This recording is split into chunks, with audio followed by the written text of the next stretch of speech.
tonight on Around the Cooler. What are some of the biggest storylines heading into fall camp for the Auburn Tigers? And will DJ Lagway be the X factor for Baylor against Auburn in Game 1? Let's go Around the Cooler. Yeah. Water Cooler Talk Sports. Around the Cooler. Saturday nights. Yeah, you know the deal. SEC pride. Yeah, we keep it real. From the plains to the grove, everybody knows it's Around the Cooler. We talk that score. Talk that score. Water Cooler Talk Sports Network. Every headline, every story. Around the Cooler where the fans all meet. We talk that score. This is Around the Cooler. Only on Water Cooler Talk Sports Network.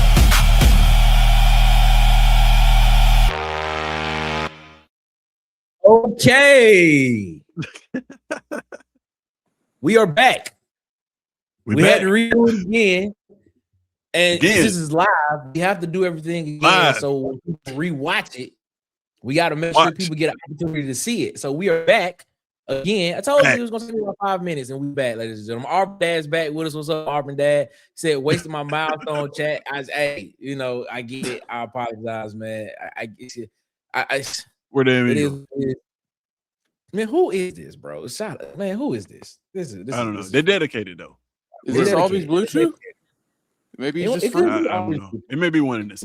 It could be Auburn's Blue Chew. Who knows? I don't know. It is what it is. But y'all know what it is, man. Let's go ahead and let's get into the show right now, ladies and gentlemen. Let's go. Let's see.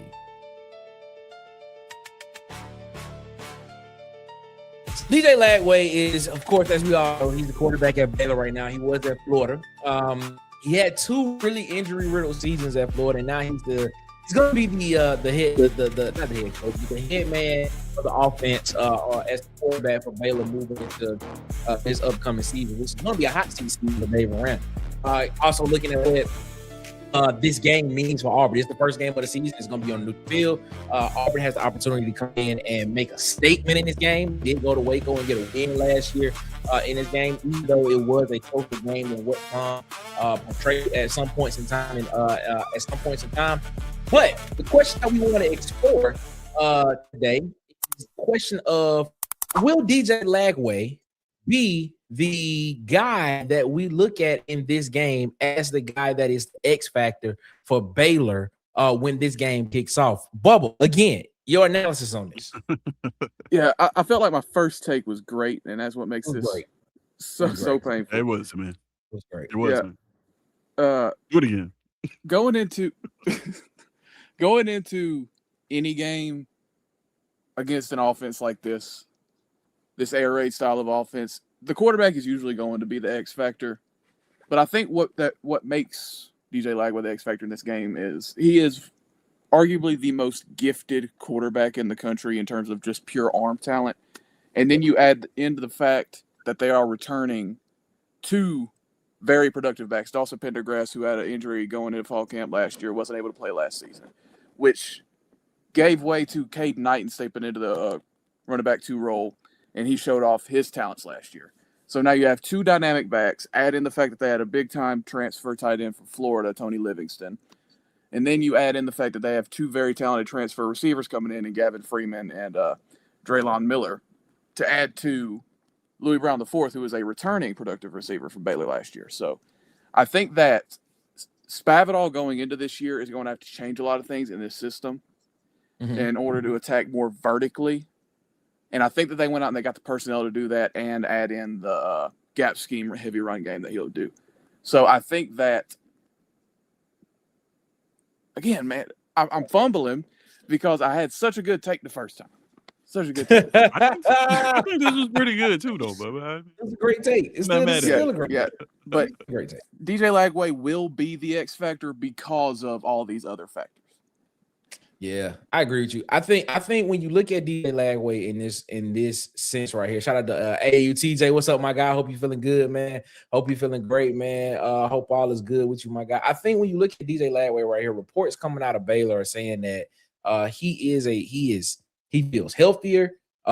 He has lost weight. He slimmed down some. He's happier apparently. I think that has something to do with potentially how well he will play this year, because I don't think you saw the best of DJ Lagway at Florida. For the simple fact, because last offseason, of course, he was dealing with injury. He didn't practice at all in the offseason last year. Even when fall camp started, he was dealing with injury as well. So he wasn't able to be full tilt then and there. And you saw that when the season happened. I think he led the SEC in interceptions thrown. So now he has the ability to have a full offseason, and he has the ability to be able to come in and be underneath a system where he can actually sit down, understand it, and know exactly what it is that they're asking him to do. I think you potentially see the best of DJ Lagway, and as Bub said, with that group of skill players that they have, which are some talented guys, I'm not so sure Auburn can just overlook this team. And I'm not saying Auburn is just overlooking this team, but I don't think they can. What you think about that, Tess? Yeah, they definitely are formidable. I don't even remember what I said the first time, so I'm just gonna wing it again.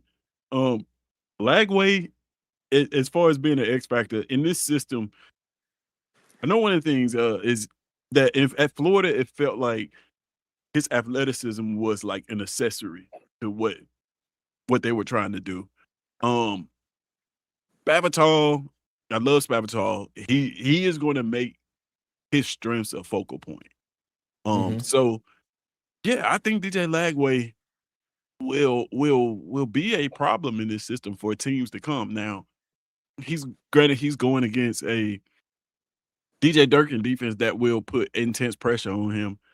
He will have to make right decisions with the football. He's been turnover prone. He's thrown just as many touchdowns as he's thrown in interceptions. They're about even.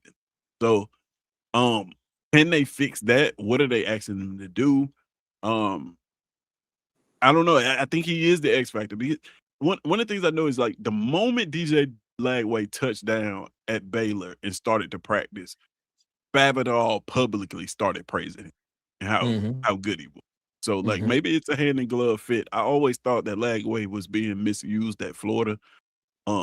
Maybe Spavital can unlock some of that, because physically, this dude has all the traits, right? He big arm, big kid, so to speak, and just athletic. I don't like the fact that he takes so many hits. I wish he would slide or get out of bounds or something and not just stand there and get injured. But yeah, I think he is the X factor. He's got to be the X factor, because I don't think that they would have a chance in this game at all if he doesn't play well. He has to be amazing, I think, for the Baylor Bears to even have a chance in this football game. Yeah, Dave Aranda and Spavital definitely built this offensive roster too.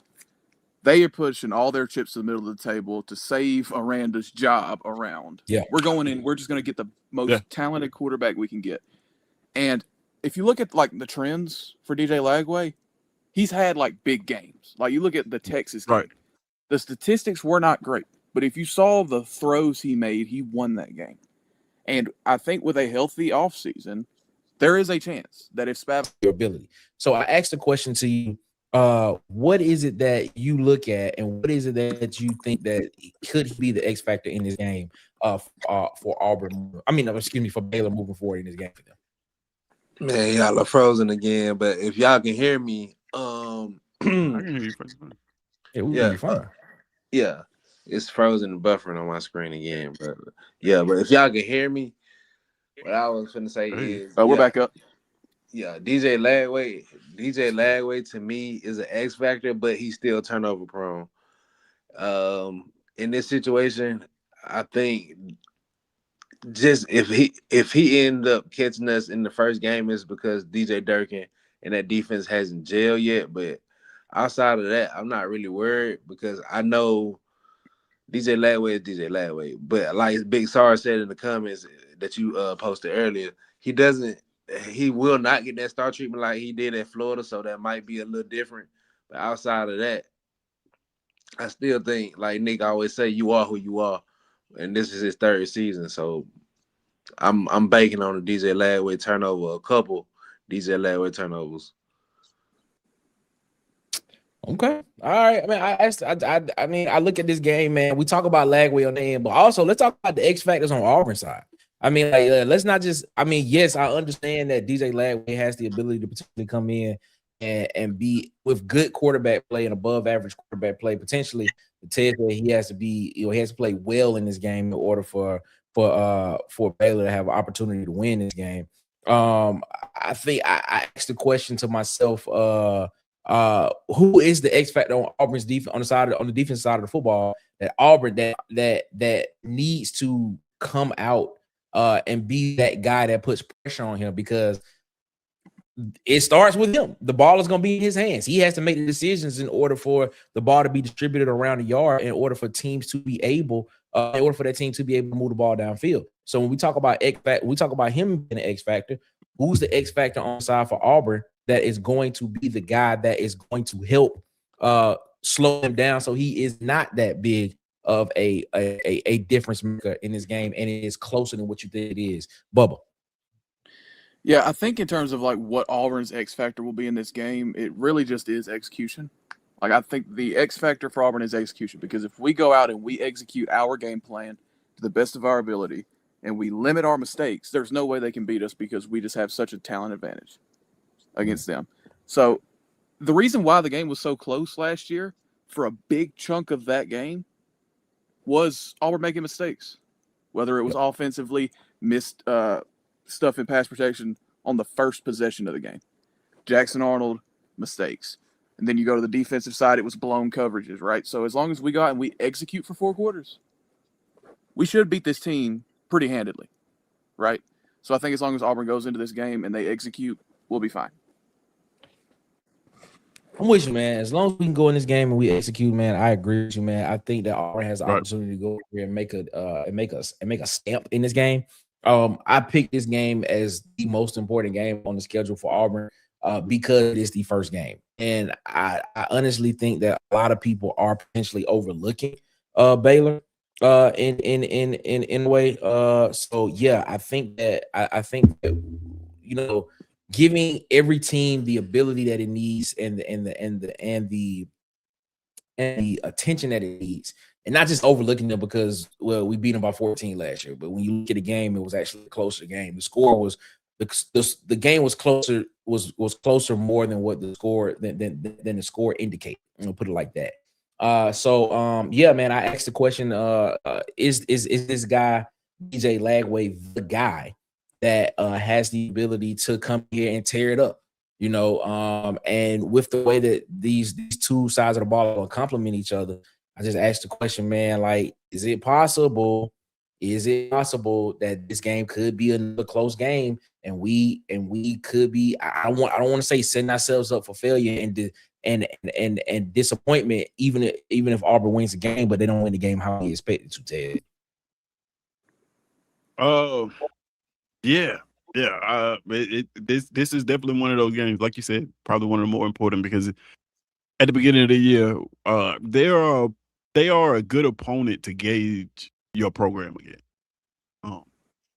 They are, you got Spavital, you got Aranda, both solid in their respects on both sides of the football, right? So coming out of this game, you will be able to gauge a lot of what this team is. Specifically for Auburn on defense, man, I'm looking at interior pressure. I'm looking at Dallas Walker. I'm looking at Cody Sigler. I'm looking at whoever is bringing interior pressure as X factors, because I feel like we have the speed outside to make plays, right? All last year we saw it. Anytime anybody escaped the pocket, anytime there was plays from left to right, from sideline to sideline, we were able to capitalize on that. I feel like the addition of some interior pressure, specifically against this team, and a quarterback who is interception prone, would just work wonders. And it will work very well to contain the running game. I get, like I said, I get why you said that this is the most important game, because of both systems that we're gonna be playing, offensively and defensively. What Baylor brings to the table. So again, like, yeah, this is one of those games where we could, you know, I don't want to say it, but it could be a lot like last year. We could leave that game having won, but having exposed ourselves to some real holes and putting some really bad tape on film that other teams, you know, undoubtedly can use, because that's pretty much what happened last year. It's like Baylor game. It's like, oh, okay, they didn't pass the ball, probably because they can't. All right, so let's just stop the run and make them pass it, right? and then we saw how that worked out for the rest of the season. This is an important game, man, just because we want to put good tape on. We want to put good tape out there, right? We want to give other teams, when they go research, like, for example, Florida is going to look at this Baylor game. They may look at some of the Southern Miss plays every now and then just to try to find tendencies, but ultimately they're going to look at this Baylor game.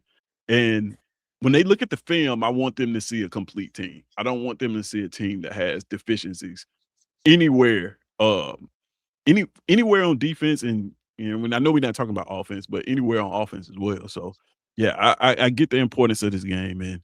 Like you said, yeah, this is a game where we can win and, you know, not look very good. But I do think that this is a game that we need to make a statement in. Yeah, man. We're going to be watching it because it's coming up soon, ladies and gentlemen. What are we, like 34 days away from kickoff in Atlanta? Yeah, we go, baby. Let's go, baby. We almost there, ladies and gentlemen. Y'all know what time it is.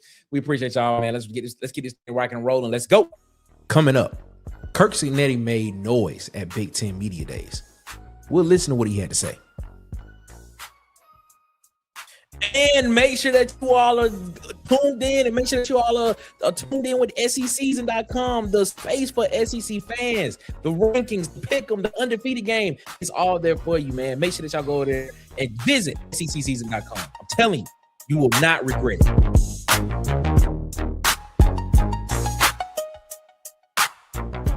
In the SEC, every game and every fan matters. Welcome to SEC Season, the ultimate interactive channel.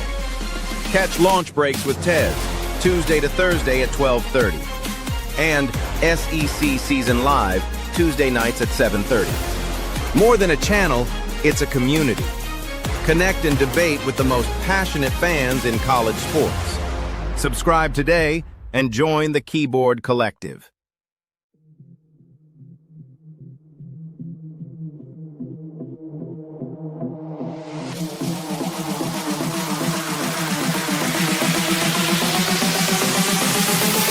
Hit the link and try it now. Life moves fast.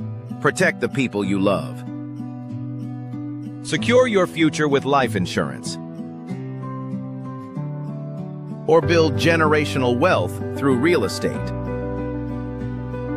Freddie Metro is here to help with trusted guidance. Protecting families, building legacies, creating wealth. Call Freddie Metro now.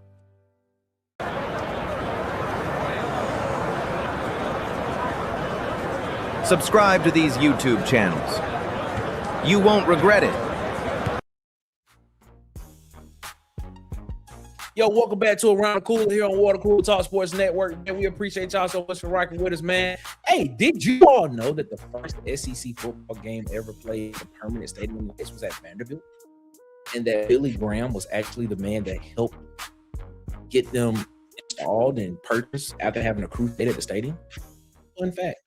That is your fun fact for the day here on Water Cooler Talk Sports YouTube channel network with us, man. So that is your fun fact. I don't know. Did you know that, Bubba?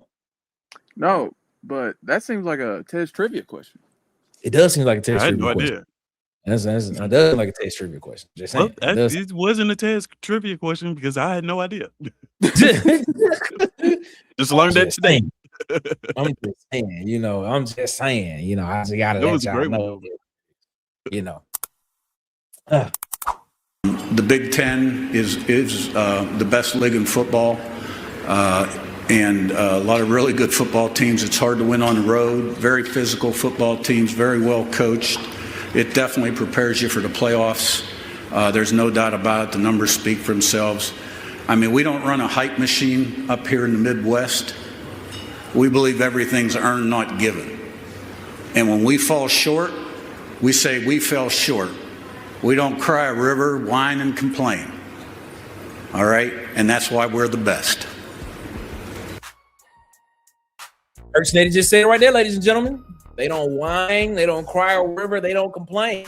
And that's why they are the best, is what Curt Cignetti said. You look on the screen here, 11-2 his first year at Indiana, 16-0 in a national championship after that, 27-2 overall. And you look down at the bottom, you see the records that Curt Cignetti and the accomplishments that he has had there as the coach of the Indiana Hoosiers. So I asked the question, man. We've had, man, trust me, bro. We have had this conversation ad nauseum, ladies and gentlemen, about Big Ten and the depth and dominance of Big Ten. Should have recorded it because it was literally a 4-hour conversation. Right. That would have got the channel taken down, man. It probably would have got the channel taken down. A lot of curse words. It really would have. It would have got the channel taken down. I'm just saying.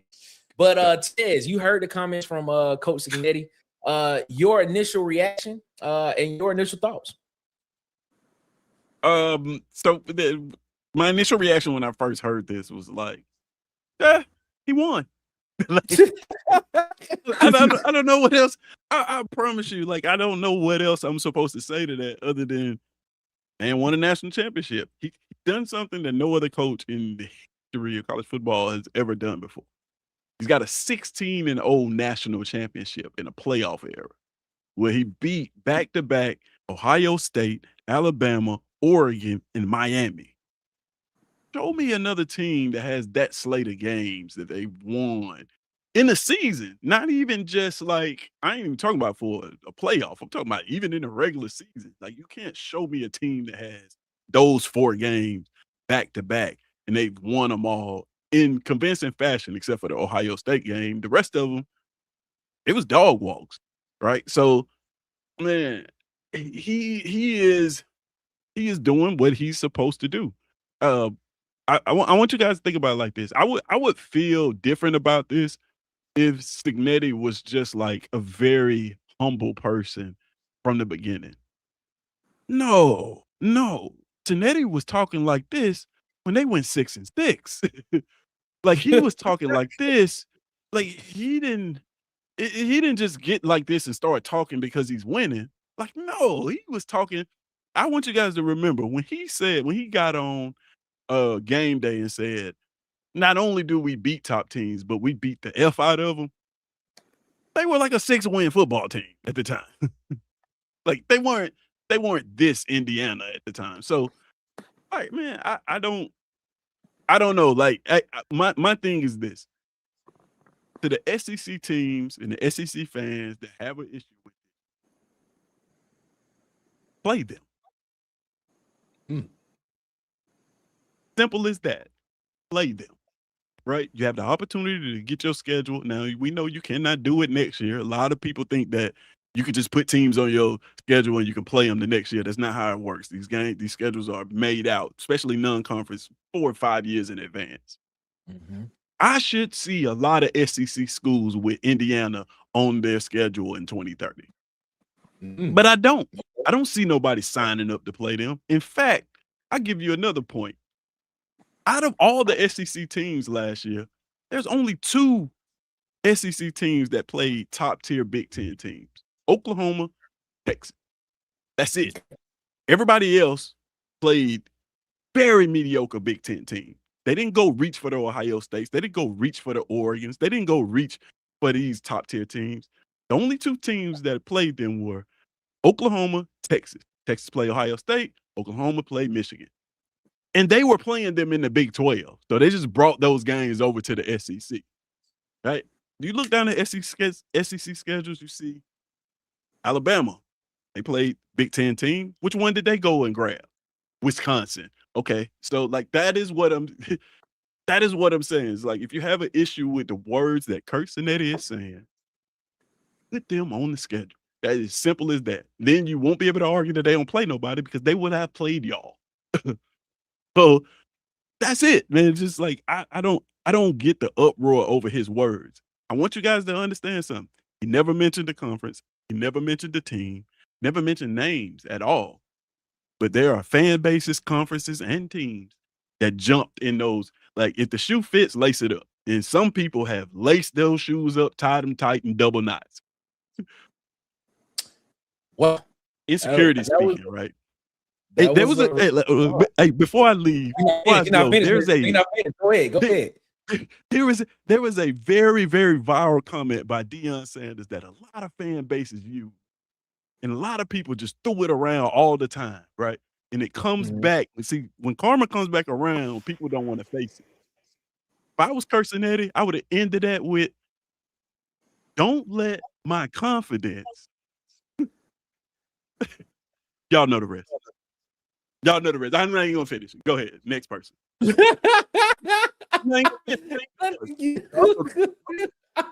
Bubba, hey, do you even want to go after that one, Bubba? I'll take my shot. I'm not gonna be able to follow it up like that though. That was great. That was great, man. That was great. It was prophetic. As far as like, nothing he said could be factually proven wrong, right? And with having gone completely undefeated last season at Indiana, running the table, dominating the playoffs, and then you have the fact that the conference he's speaking about has ran off 3 straight national championships. He has every right to let his scrotum hang on everybody, and nobody should be saying anything about it. When you win, you have the right, until you are proven wrong, to say whatever you want. And he actually has the facts to back this up. So I don't think anyone should have any problems with what he's saying.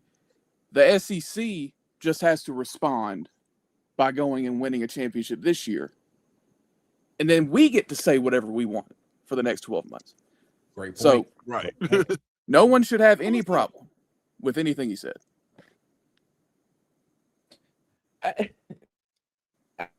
There's nothing. I'm not even gonna try to go after y'all, but I'm just gonna say some words that's gonna try to sound, somewhat right. You know what I'm saying? I have no problem with what Coach Curt Cignetti said, none whatsoever.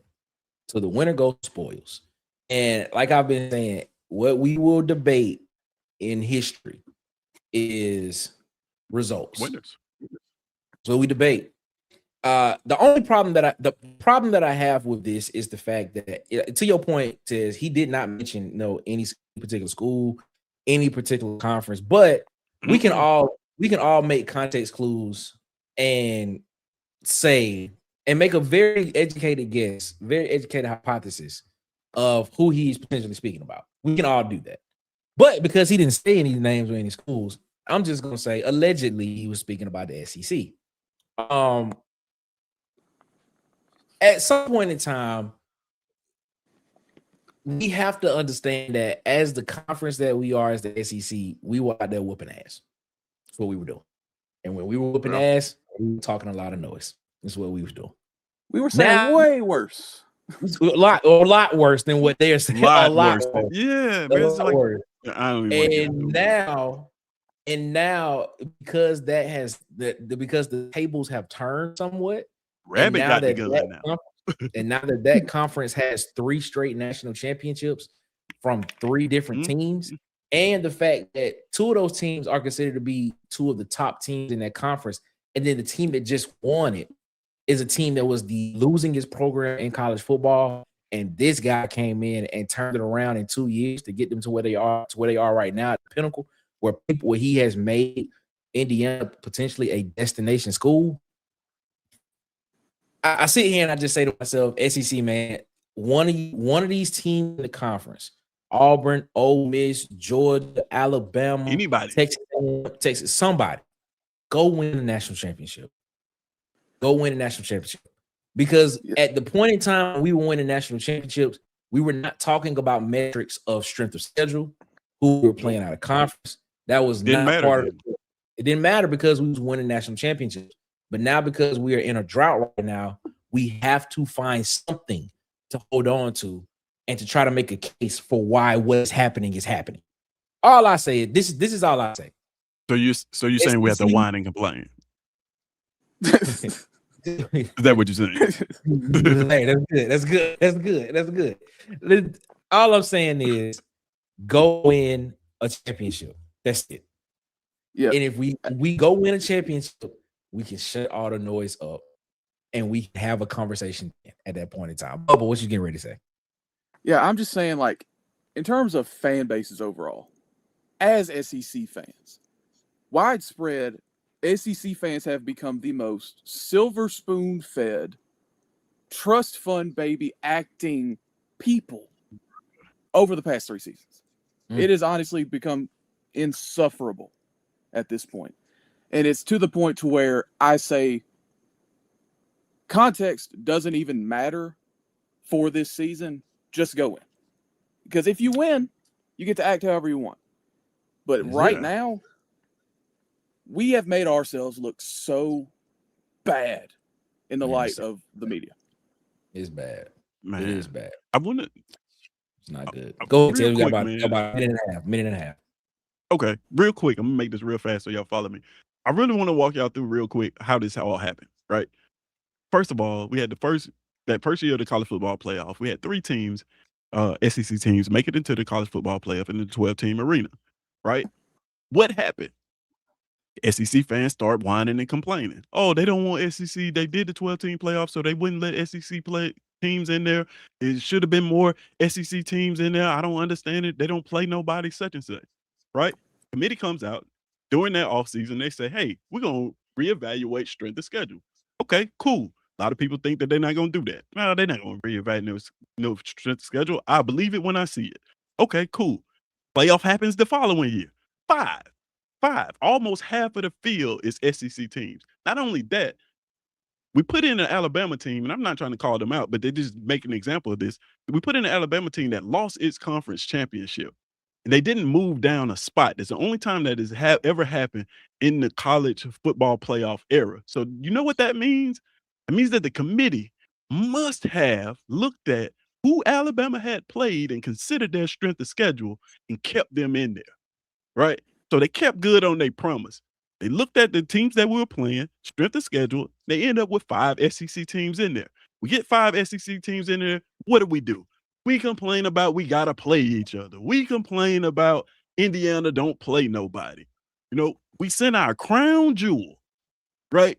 Crown jewel. If you would have asked fans, consensus, SEC fans, if you could play one game against another conference, you had to send one team. I think everybody, I ain't gonna say everybody, but a large amount of people would pick the same team. Well, we sent that team up there to play against the Big Ten's best, who was just horrible 3 years ago, right? Cincinnati's only been there 2 years. So 3 years ago, they were horrible. Like worst team, 138 out of 138, right? We sent them up there to play them. We know what happened. They kicked the field goal in Pasadena, turned around and came back. After that happens, now it's, oh, well, Indiana don't play nobody. Indiana don't play.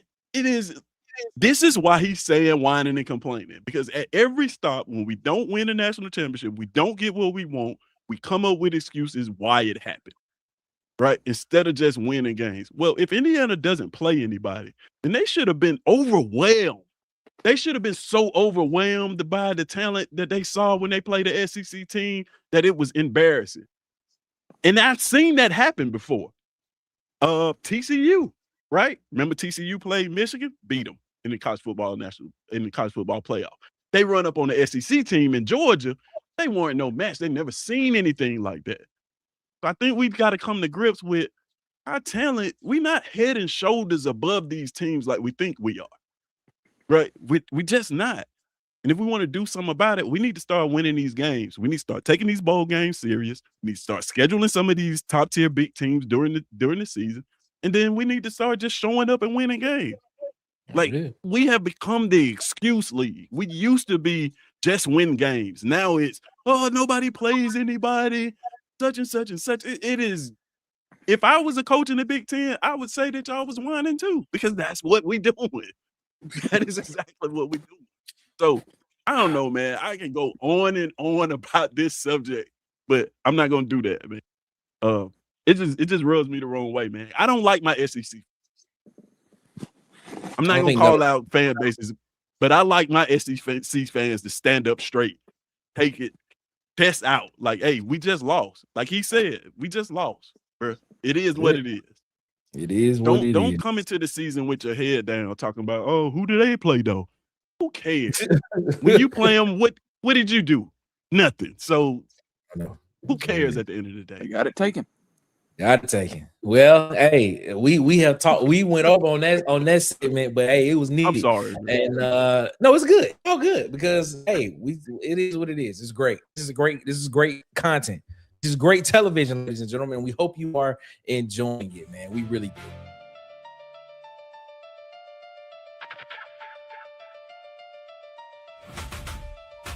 Game playlist, man. 9 a.m. Eastern, 8 a.m. Central Standard Time, Monday through Friday. Your morning, your sports, your playlist. Join us tomorrow morning. We have a great time there.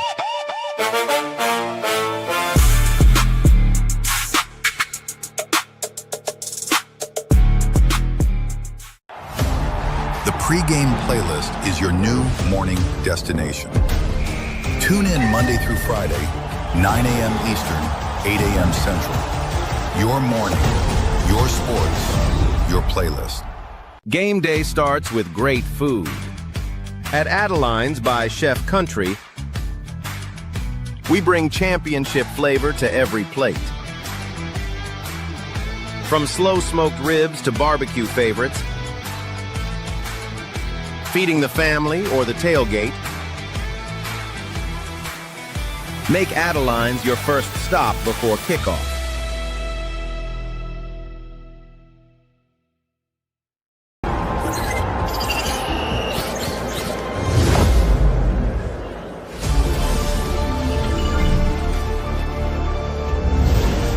Click the link below to get NordVPN. That's the peace of mind you deserve. Yes! Let's go! Whew. Yeah. Oh, yes. Let's go! Yo, welcome back to Around the Cooler here on Water Cool Talk Sports Network. Jay Daniels, 23. Bryce Young, 2021. Devontae Smith, 2020. Joe Burrow, 2019. Derrick Henry, 2015. Johnny Manziel, 2012. And one Cameron Jarrell Newton, 2010. All Heisman Trophy winners in the SEC since 2010. Could the SEC have one again this year? It's been a drought. It's been a drought in national championships. It's been a drought in some Heisman trophies in the SEC. Could we potentially have one coming up this upcoming season? I don't know. Maybe that'll be something that we'll talk about in another show. Maybe so. I don't know. We'll check. Protect College Sports Act, man, has now gotten support from the SEC and Big Ten, man, and seems to be something that potentially could, get a vote before the recess for the remainder of the summer from the Senate, and potentially move over to the House of Representatives and just go into and become law and legislation. Sticking point that has something that has been a sticking point for both the Big Ten and the SEC. Has been the media, the ability to be able to have media rights and pool the media rights with conferences in that particular space. In the original bill stated that conferences would not be able to separate and basically sell their media rights to individual companies individually. Now that has been retracted. Now that they will have the ability to do that, they can get together and pool their assets together and sell their media rights to potential buyers who want to be able to do that. But it has to have 75% approval from the rest of FBS. So still a major hurdle to climb there. And that really was the sticking point to why this bill was not getting any traction with the Big Ten or the SEC. Ted, I want to get your opinions on this, man. Is this good or is this bad moving forward for college football? Man, I got mixed feelings on this. Initially, I was like everybody else. I was like, man, no, this is a bad thing. But honestly, Nick, it was you that you kind of broke some things down. I think in one episode, and I saw them clearly, and I kind of changed my tune on that. It's not that bad, bro. Like it is actually what probably could save college football. There's pieces in there that I think a lot of people would agree with. Coaches shouldn't be able to leave with impunity if the players can't, right? And they're trying to get rid of that. They're trying to raise the revenue sharing cap. Not necessarily lower it and take kids' money, but they're saying that, hey, it should be a cap, which is important for parity across teams, right? It's what the NFL does. We love that on Sunday. Everybody is tuned in on Sundays to that. That product is amazing. Now the whole media piece, that may be the one that just like kind of drags this thing along. So much money involved when it comes to media, right? Like it just is, man. And divvying that up may be, something that they drag their feet on. But yeah, in theory, what they put on is not that bad, bro. Like it is actually, the funny thing about it is people complain about the things that are wrong with college football until it comes time to fix them. Like you'll hear people say, "Oh man, this college football different now. He is making all this money. They don't care about the game no more." Right? And then you'll see something like the Protect College Football app where they propose this $27.5 million cap, and they immediately say, "Well, I don't think you should just put a cap on how much money the kids should make." And it's like, wait a minute, but you just said that the game was being ruined because these kids don't care about it no more because they're making too much money. So like, which one is it? You know what I'm saying? And to be clear, the revenue share cap has absolutely nothing to do with third party NIL. So these kids can make as much money as they want to. Hey, that has nothing to do with that. But like, the more I read it, the more I look at it, like I can see why the Big Ten and the SEC finally kind of got on board with this, because it is the rules are parameters that should be in place right now. Right now, it's the wild, wild west, right? And it should be reined back in. It should be reined back in. Conference expansion, right, is another one. We talk about, hey, you look at the Big Ten now. What do they have? What, 18 teams? 18 teams? Yep. You're talking about capping it at what, 19 teams? So conferences can only have up to 19 teams. So if this does pass, now I want people to understand, this is just a bill that has come out of subcommittee. It still has to go to the floor, and it still has to get vote. So this is not nothing that is set in stone yet. But if it does set in stone, the whole Super League narrative that we have been hearing about between the SEC and the Big Ten cannot happen. So it won't be able to happen. Yeah, and that may be good for college football, because I put it like this: when college football was great to me, when I fell in love with college football, it was extremely regional. Yes, you could only get certain games in your market. That's why bowl games were so important to me, because it was like one of the only times I got to actually see USC play was in the Rose Bowl. You know what I mean? And that those bowl games meant a lot, because you got to see teams that you don't normally get to see. And it's not like that anymore, because you got, conferences with teams in California and New Jersey. So it's not as regional no more, for sure. But to preserve some of that conference and keeping those conferences intact and capping them at 19, because that is, that is, I think that is going to help the game. Because when you think about the Big Ten, you're looking at the Big Ten now, the Big Ten seemingly will take anybody, right? You look at the bottom of the Big Ten. What's so different from them taking two dumpster fire ACC teams and then diluting their schedules with bottom tier teams, have a clear walk to the playoff, right? Like, if you don't want that to happen, you probably should support a bill like this. But again, a lot of people don't read through these bills. They just see the first thing that they disagree with and stop reading. And they saw a lot of people just see cap on revenue share cap, and they just immediately, oh man, they talking about taking money from the players and don't even read the rest of it. So like, I encourage you guys to read through this stuff, man. If you care about college football and this is the sport that you care about, and you know you love it the way that I do, just read through this stuff, man. It's not difficult. They don't use big words, you know what I'm saying? It's simple reads. It's very easy to understand. Read through this stuff, man, and then decide whether you agree with it or not. But don't just take it for face value or what somebody else said and then form your opinion that way. Read through these things, man. Because this isn't that bad. And I'm gonna be honest with y'all. If it wasn't for I probably won't want to say this, but I'll say it. If it wasn't for who was in charge of the country right now being involved in it, more people probably would have. More than likely, I agree with you there. Bubba, real quick, your thoughts.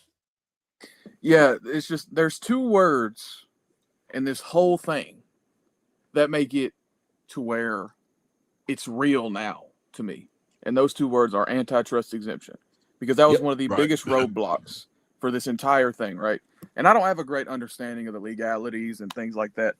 Overall, the majority of the bill I'm fine with. Like, I think it's fine. But the antitrust exemption gives this a major boost in momentum.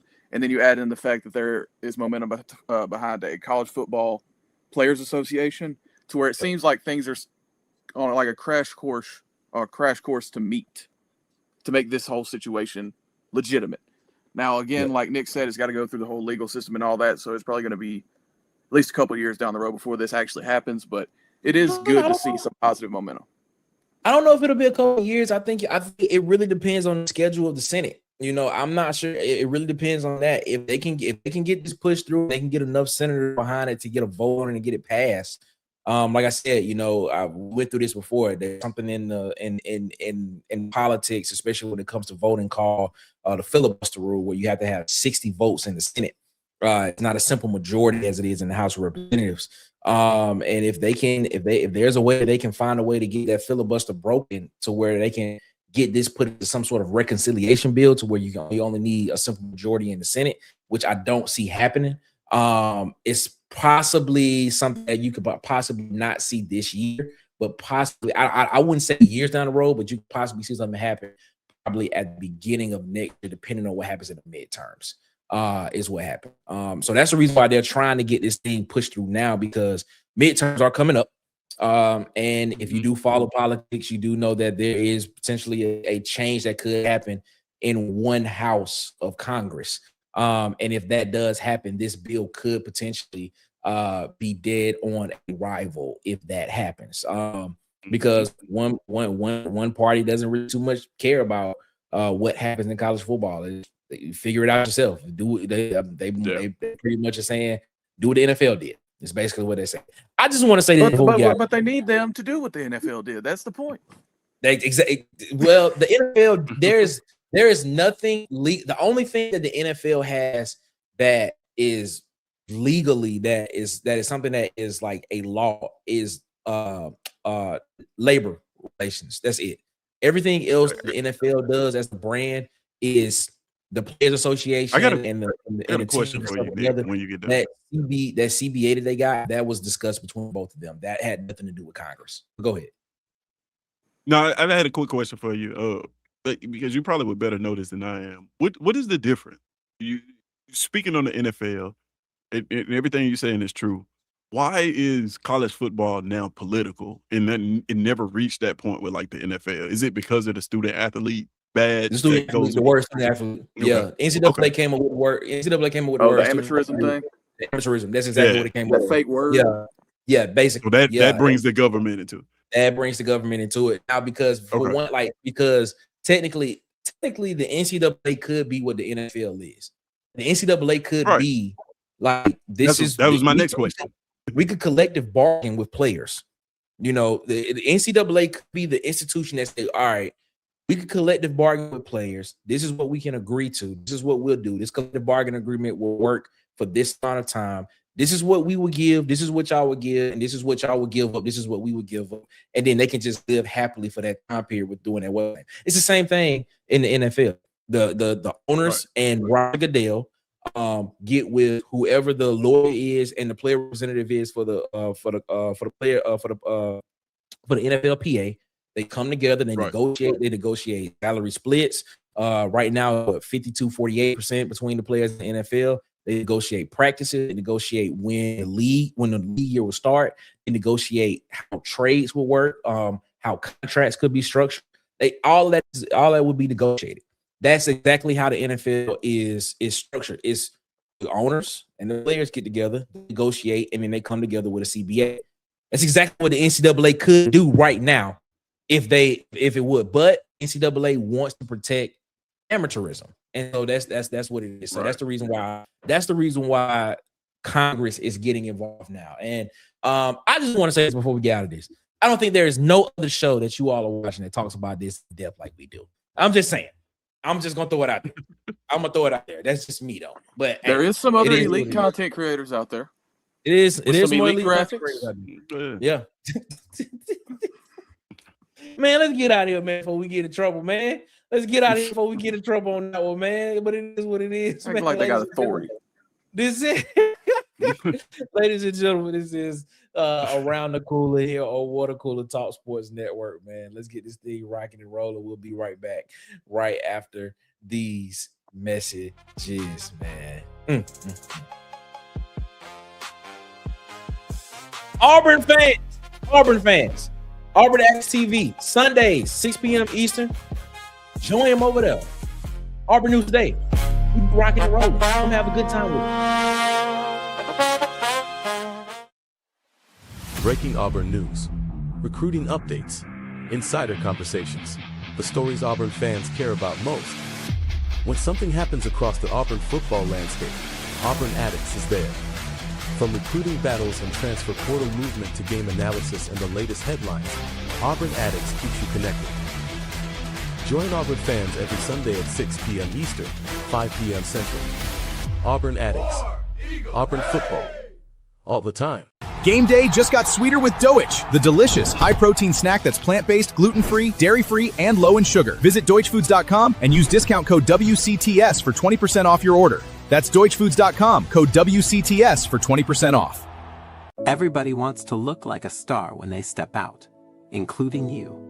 Hollywood Media has you covered, from clean portraits, corporate events, and athletic events. Hollywood Media has you covered.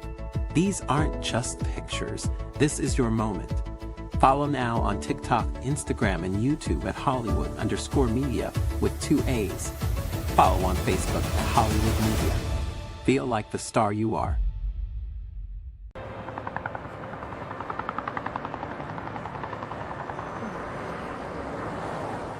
Follow Water Cooler Talk Sports on social media.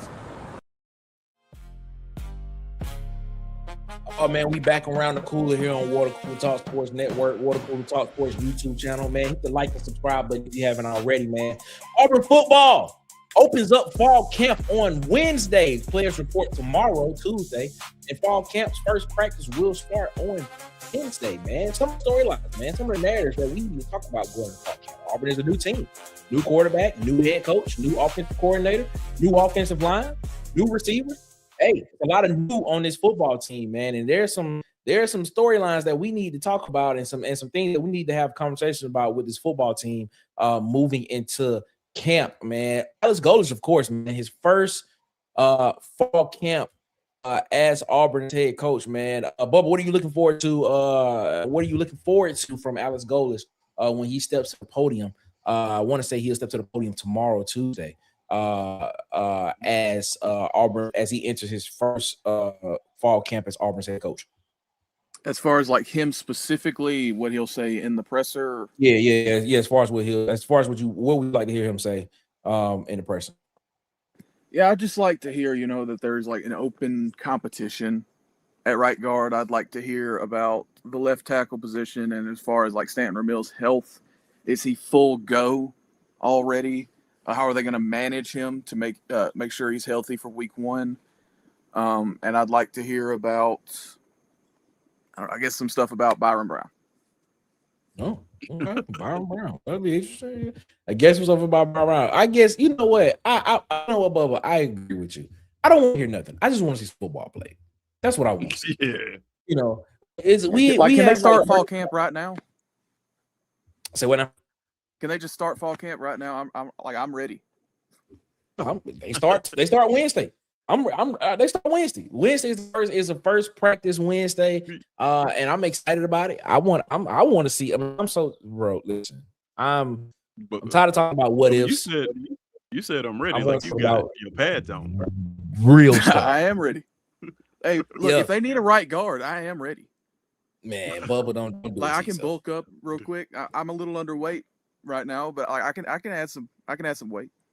Don't do it to yourself, bro. Don't do it. The season starts in a month. If you bulk up in a month enough to play SEC right guard, 70 pounds, I got that. 30 pounds, 70. That's gonna be massively 70 pounds, 30 days.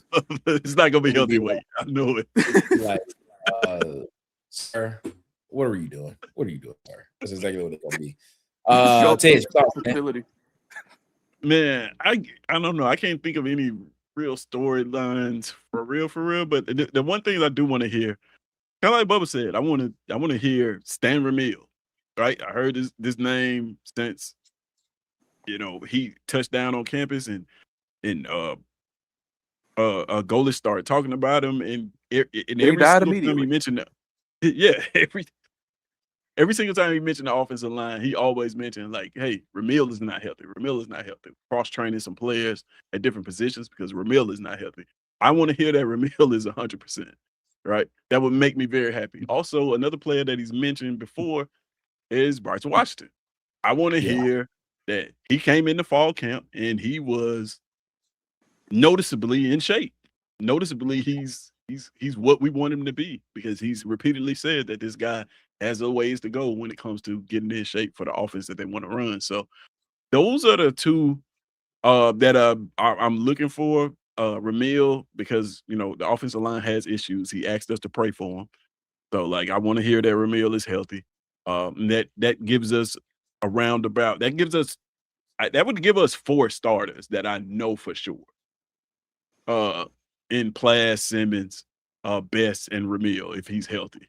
And that goes a long way for the offensive line. And like I said, as far as Washington, he's I don't know, we talked about this before. I just feel like the way he's talking about him, like he probably had like starter minutes, potential starter minutes.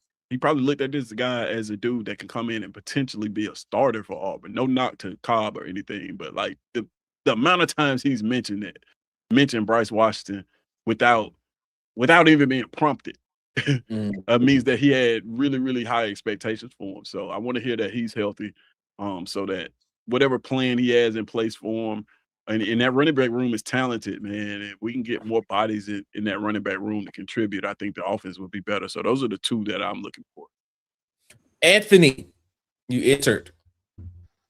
Are you with us? What's up, man? Pause if needed. Oh, wow. Not the government name. Hold on, man. I might be a one. Nah, man. Nah. Ant did that. Man. He sent me a text.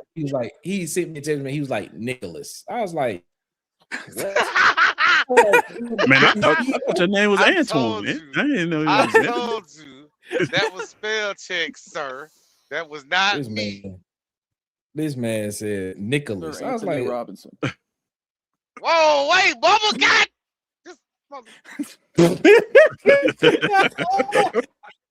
Oh, that's good. That's great. Hey, what you want to see? What you want to hear from? What you want to hear?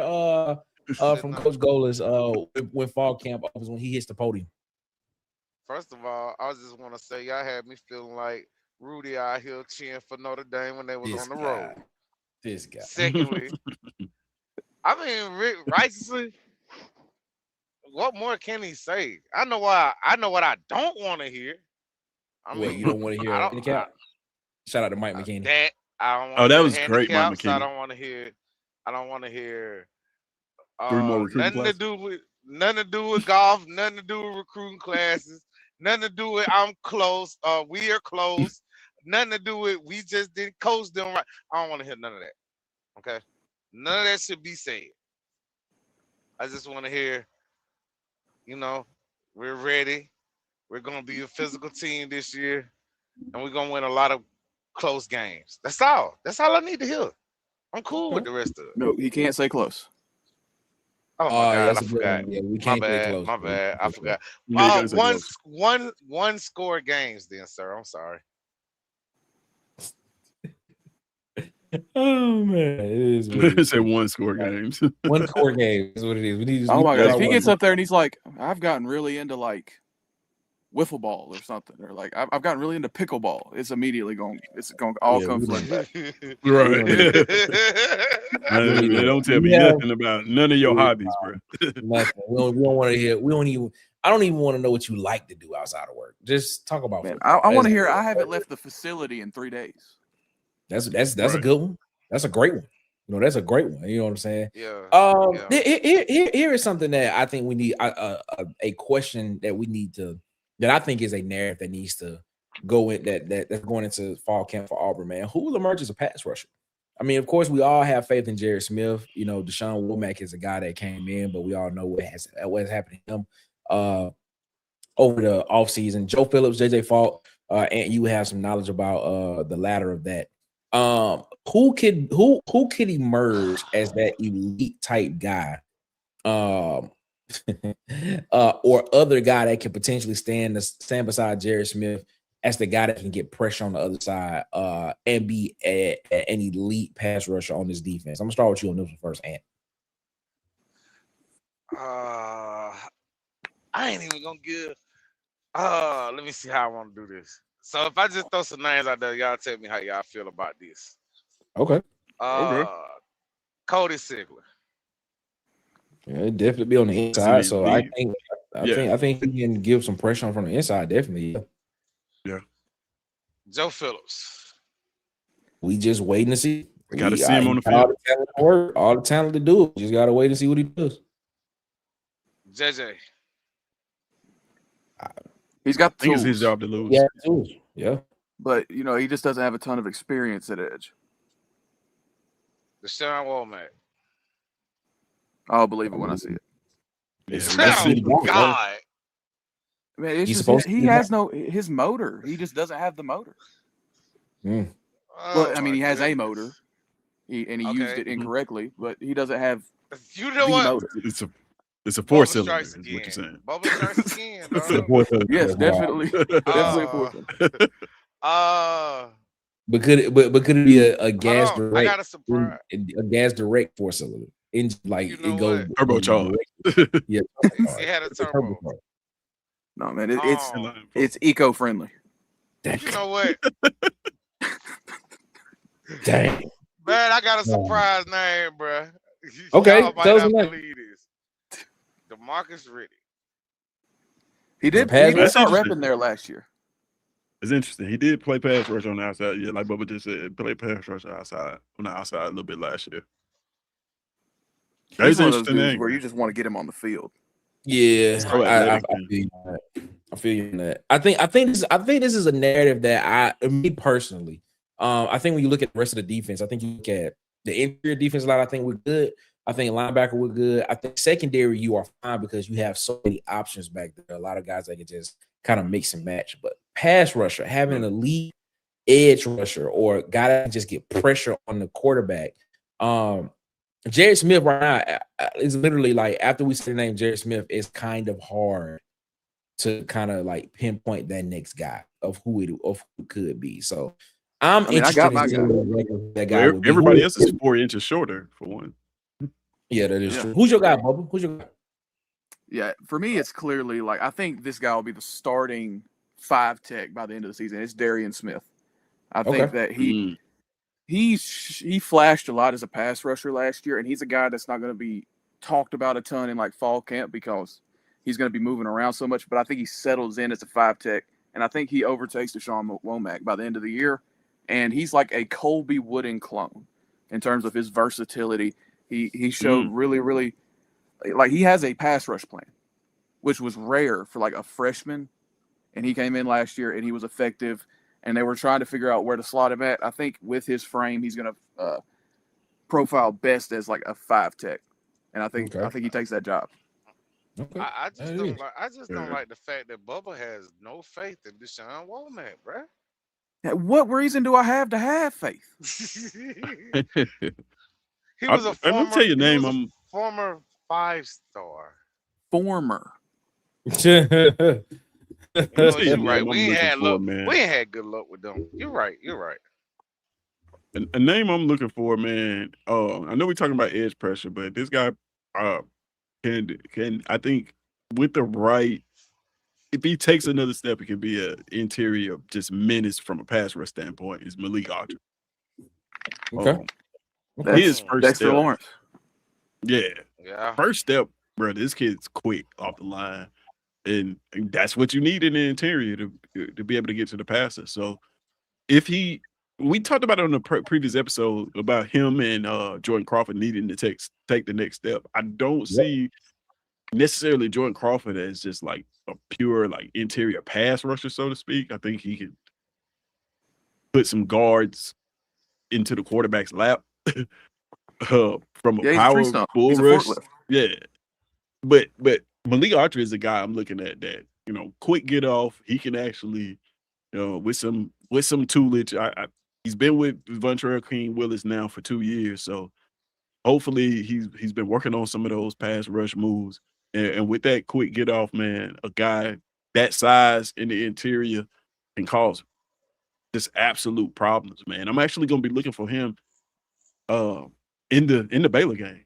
That is one of the plays I'm going to be looking for. Third down.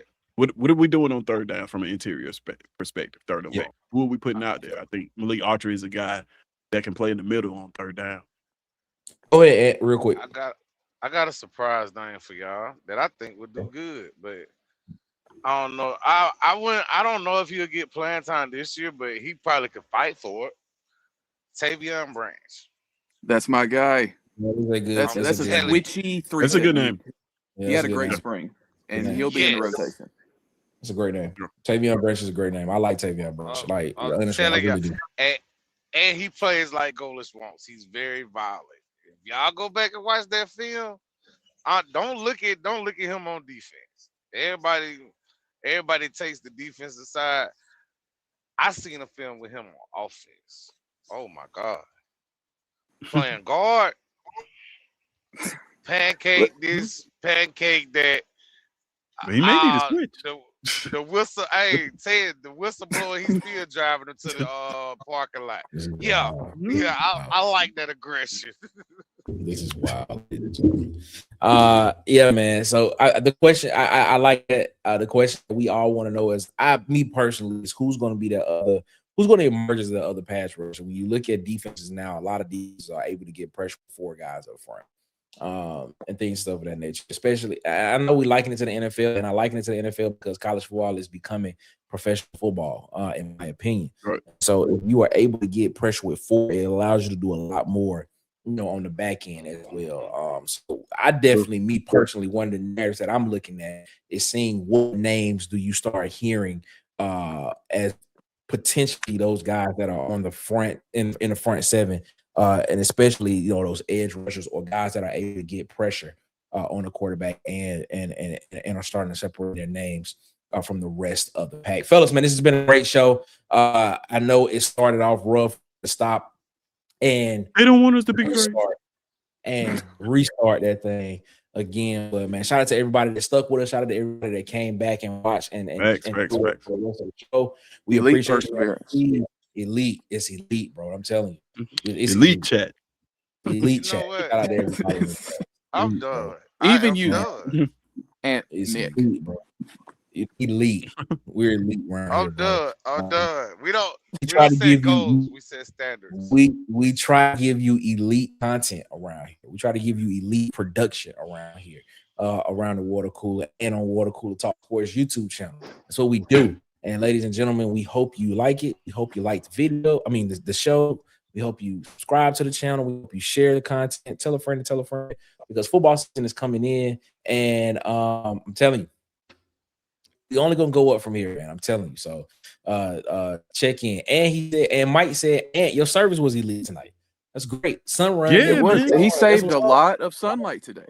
He did. He did. Saved a lot. Saved a lot of. I like it. I like it, man. Hey, man. Shout out to everybody in the chat rocking with us, man. Yeah, the big solar panels out today. The big ones. The big ones. Hey, make sure that you tune in with us tomorrow morning for the pregame playlist, man. We're gonna have a great time on the pregame playlist. The sun had an elite day. It did. It did. We'll have a great conversation tomorrow on the pregame playlist. I don't know. We'll talk about. We're gonna have something ready for you all to talk about. It's gonna be fun and enjoyable to talk about, man. But and we say to before we get up out of here.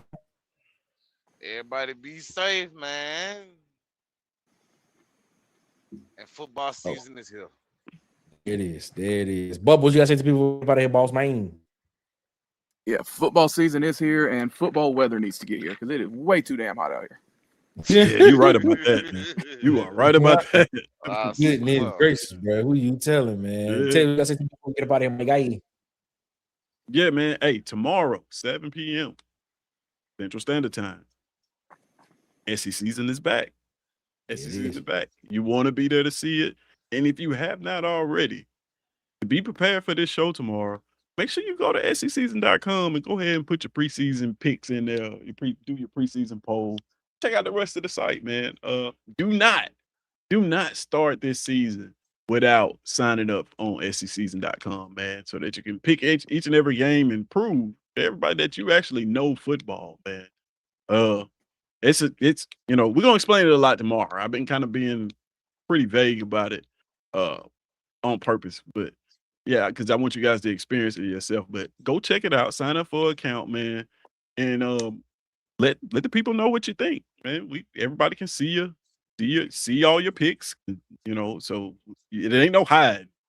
Accountability. Oh, yeah, go ahead on, man. You don't want to start the season without this app, man. I promise you. Got some more updates coming out tonight. And I'll tell you guys all about it tomorrow, man, 7 p.m. And there it is, ladies and gentlemen. As always, before we get out of here, man, pregame playlist tomorrow morning, 9 a.m. Eastern, 7 p.m. Central. No, 9 a.m. Eastern, 8 a.m. Central Standard Time tomorrow morning, man. Come check us out on the pregame playlist. Have a great time, man. Try to get your morning started all right. Try to get you started with some energy. Try to get you started with some great content. Some fun content. We talk sports, talk something in culture. We gotta have a great time, man. And so we want you all to come be a part of it. Make us a part of your morning routine, your morning, your sports, your playlist with the pregame playlist. Ladies and gentlemen, thank y'all so much for rocking with us tonight on Around the Cooler. As always, you all have a good one. Better yet, y'all have a great one. Y'all be blessed. Make sure y'all give the man upstairs above his, because he deserves all the praise and all of the glory. And until next time, when we come back around the water cooler here on Wednesday, you all have a great one. It is all good. And as Martin wrote out wrote on the wall when he wrote out the apartment for the last time, he wrote those two words. The 2 words were one love. Ladies and gentlemen, we are out this mug. We will see you tomorrow morning on pregame playlist, 9 a.m. Eastern, 9 a.m. Eastern Standard Time, 8 a.m. Central Standard Time. You all have a good one. Y'all be blessed. We'll see you tomorrow morning. Pregame playlist. I'm just trying to tell y'all want to be a part of it. Y'all be easy, man. Peace.